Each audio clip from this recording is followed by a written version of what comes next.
tal amigos, amigas de Otra Mirada? Bienvenidos a una nueva edición de Mesa Política. Esta semana el punto de la polémica se encuentra con relación al tema del proyecto minero Tía María.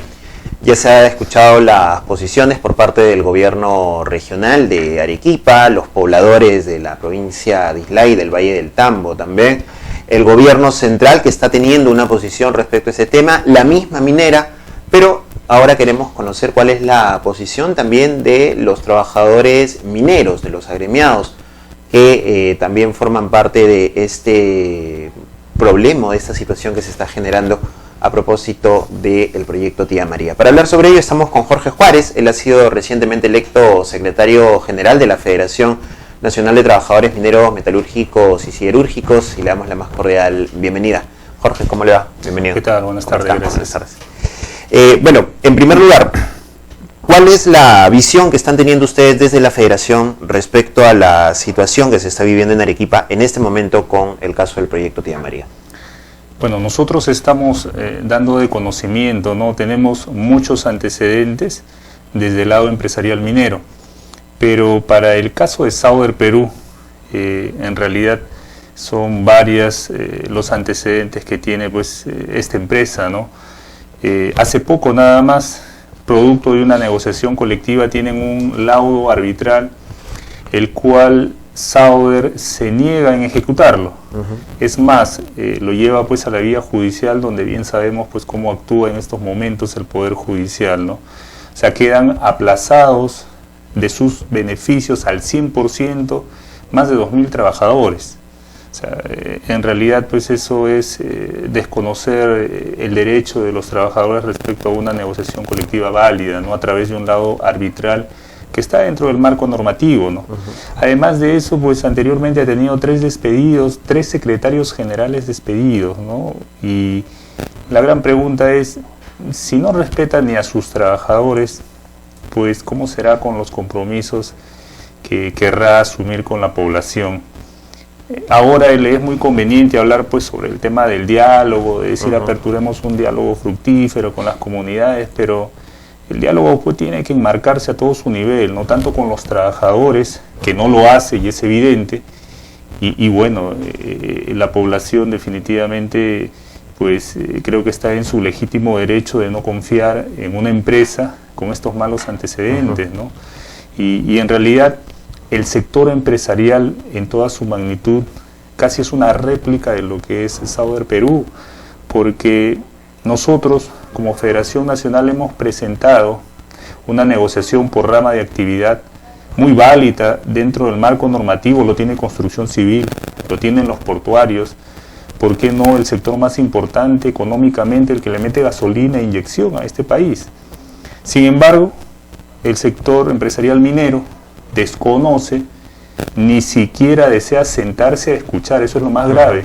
O sea, no es que podamos entrar a negociar, sino que ellos ni siquiera se sientan, lo desconocen, se oponen totalmente, ni a leerlo. Entonces esa es la actitud de diálogo. ¿Y qué es lo que hace el Estado, ¿no? ¿Dónde está el poder de alguna manera decir lo que la Constitución determina, ¿no? Que debería promover formas para una negociación colectiva con un diálogo fructífero? Estamos pues ante una inacción de la parte de institucionalidad del gobierno, ¿no? Y no vemos ningún pronunciamiento respecto a esto. Estamos hablando que el sector minero pues creo que considera un aliado perfecto al gobierno, y para ellos pues no le interesa a sus trabajadores, ¿no? Prueba de ello también pues tenemos, ¿no? Lo que hace una devolución mayor por los tributos que ellos hacen, ¿no? Respecto a los impuestos, son casi 5.000 millones que ellos están recibiendo en promedio por año, versus una tributación que no llega ni a los 2.000 millones, ¿no? Creo que eso ya salió en los diferentes medios. Entonces ahí vemos pues que hay una complicidad, y es por eso que este tipo de empresas actúan así, porque se sienten protegidos, ¿no? Desde el punto de vista de la situación laboral, ¿ustedes tienen razones para desconfiar de la empresa y de considerar que no va a haber una posibilidad de diálogo con la gente? Por supuesto, ¿no? O sea, otro tema muy importante es cómo actúa con el tema de los ceses colectivos. O sea, ellos amenazan a los trabajadores en entrar en ceses colectivos. Tenemos acá el caso de Barrick, una empresa transnacional muy importante. Ahora pareciera que Barrick, después de una operación muy eficiente, muchos años, si bien es cierto sigue siendo rentable, pero para la magnitud de Barrick, ahora ya no les resulta interesante. Entonces ellos agarran y de una manera verbal conversan con los trabajadores, saben que señores, vamos a entrar a un cese colectivo, así que los que quieren acójanse al incentivo, aperturo mis puertas en recursos humanos para ver quién viene. Sin embargo, no han presentado los requisitos al Ministerio de Trabajo. ¿Por qué?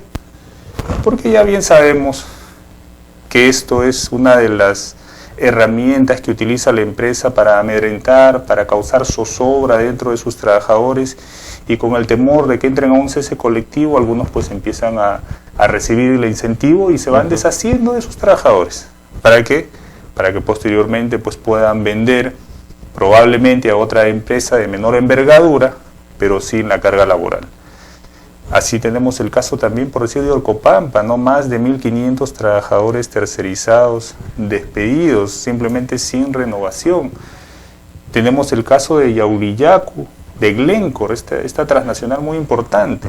Yaurillacu y Contonga también entran a un proceso de ceses colectivos. Contonga lo acaban de cerrar. Entonces, tenemos una libra de cobre, que ya bien lo ha dicho, creo que los señores de Sauer han evidenciado ahí, que más o menos les cuesta $1 por libra de cobre, su costo operativo.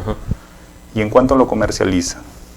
2.60, 2.70. O sea, ¿qué negocio que tú inviertes $1, al final lo vendes en $2.60 el costo de libra, ¿no? O sea, ahora sabemos pues que el cobre es uno de los minerales más abundantes y que la mayoría de mineras explotan cobre acá en el Perú. Esos son negocios recontra rentables, ¿no? Que es lamentable cómo simplemente para precarizar, para un poco arrinconar a los sindicatos, pues establecen estos mecanismos, ¿no? Para amedrentar pues a los trabajadores, ¿no? Constancia está entrando en huelga por un tema de distribución de utilidades, su costo operativo ellos mismos lo han dicho, $1.20, con una comercialización de 2.70, 2.70. Estos señores, ¿cuánto reciben de utilidades? 2, 3 sueldos. Ahora, ¿dónde se da pues toda esa acumulación de rentabilidad que al final no solamente es eso, de un 160 a un 170%, más los beneficios tributarios, más la devolución de impuestos, y no vengan pues con ese cuento chino de decir, pero es un negocio de riesgo. Ahora, uno de los argumentos que utilizan quienes respaldan el tema de la actividad minera y de que empresas como Sauder u otras más puedan ingresar a diversas localidades, tiene que ver, por ejemplo, con las utilidades o con las regalías, con el pago de impuestos que le generan a la región. ¿Esto se traduce realmente en algo real, en algo concreto? Porque, por ejemplo, vemos el caso de Cajamarca. No es que es una región que haya prosperado en demasía, a comparación de cómo puede haber prosperado la empresa Yanacocha seguramente, y esto se repite en otras localidades. ¿Por qué no hay esto de una mejora en la economía regional de cada lugar donde se desarrolla la actividad minera? Pero, ¿qué pago de impuestos puede haber, no? Si ahorita estamos nada más con los datos, o sea, ellos por impuestos no llegan ni a los 2.000 millones. Y el Estado les devuelve, ¿no? Casi 5.000. O sea, ¿qué negocio es ese, no? Ahora, ¿dónde está el desarrollo? Debemos y buscar con evidencias en qué zona donde ha operado una minera importante tienen un desarrollo sostenible que no tenga que ver directamente o involucrado directamente con la minería. Porque la minería, bien sabemos, pues son un recurso extractivo, no renovable. O sea, cuando se retire pues la minera porque ya no haya minerales, ¿cuál ha sido el desarrollo sostenible que esa población, que esa gente está ejecutando como una labor del día a día? Ahí tenemos el ejemplo de Cerro de Pasco, ¿no? O sea, una de las minas más antiguas. O el caso, ¿no?, de Loroya también, ¿no? Entonces, definitivamente, ¿dónde están pues esos ejemplos? Ahora viene la minería moderna, ¿no?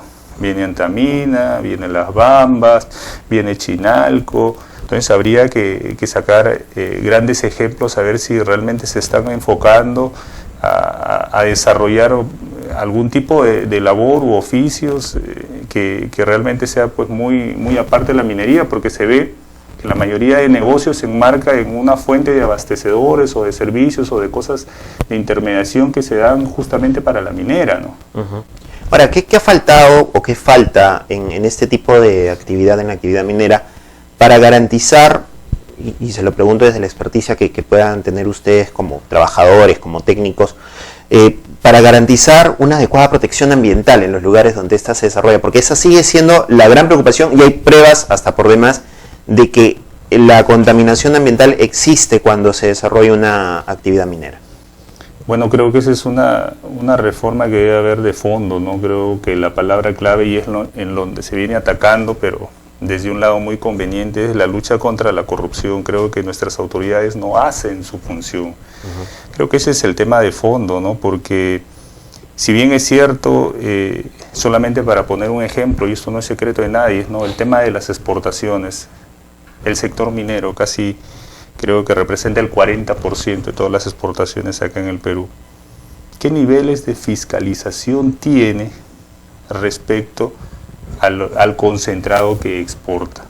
O sea, debemos confiar en la buena fe de estos empresarios que exportan concentrados y solamente la empresa que hace el control de calidad es pagada por ellos, y la SUNAT no tiene personal especializado más que simplemente corroborar el tema de las ventas que ellos dicen. O sea, una venta que puede costar X, pero si no es analizado a través de un ente fiscalizador especializado en eso, de repente su valor no es X, sino es más X.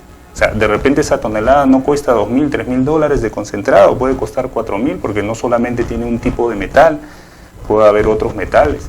Entonces, el trabajador recibe menos utilidades, pero el tema no es solamente el trabajador. El Estado recibe menos tributos que se puede proyectar en colegio, en educación, salud, de repente proyectos sostenibles, porque ya vemos también el nivel de eficiencia que tienen estas zonas que reciben canon o que reciben su partida presupuestal, no llegan ni al 40%. Entonces, creo que debe haber unas reformas de fondo, y me parece que ahí el gobierno y el señor Vizcarra solamente desde un lado ha evidenciado la corrupción, el club de la construcción. Pero ¿por qué no decir el club de los mineros, ¿no? De los empresarios mineros? Y eso vengo diciendo, ahí está el plato de fondo, ¿no? ¿Quién chequea eso? ¿Quién ve las exportaciones? ¿Quién ve que realmente estas empresas pues no estén de repente pasando la línea de la contaminación? Que nosotros como trabajadores definitivamente no somos antimineros, ¿no? Pero creo que somos trabajadores que pertenecemos a una nación, y creo que también como peruanos queremos que nuestro país, su nivel social y su nivel económico pues emerja no solamente en unos pocos, sino más equilibrado, ¿no? Y hay que ver nada más cómo se han relajado algunas normas en los últimos años que benefician finalmente a las empresas, ¿no? Claro, eso sí es evidente, ¿no? Ahora, este tipo de empresas, a ver, digamos, en otros rubros, ¿acaso reciben los famosos contratos ley que dejan de aportar? Pues dice Robert, entró hace poco nada más en un contrato ley. Antamina en su momento tuvo casi 15 años de no aportar al Fondo Complementario de Jubilación Minera, y así hay muchos otros ejemplos, ¿no? Entonces, ¿qué pasa, no? Parece que este sector es muy privilegiado, ¿no? Y no controlado y no fiscalizado. Bueno, estaremos entonces a la expectativa de lo que pase con Tía María, a la expectativa de lo que pase con otros proyectos mineros, y haciendo el seguimiento también de la labor que tenga usted frente a la Federación de Trabajadores Mineros, y que esperemos también muchas de las demandas que ustedes tienen puedan finalmente solucionarse y resolverse por parte del gobierno y de las mismas empresas. Muchísimas gracias. Okay, muchas gracias. Muy amable. Jorge Juárez, secretario general de la Federación de Trabajadores Mineros, estuvo con nosotros. Pueden ver estas y otras entrevistas a través de nuestra página web www.otramirada.p, y saben que nos encuentran en redes sociales también como Otra Mirada.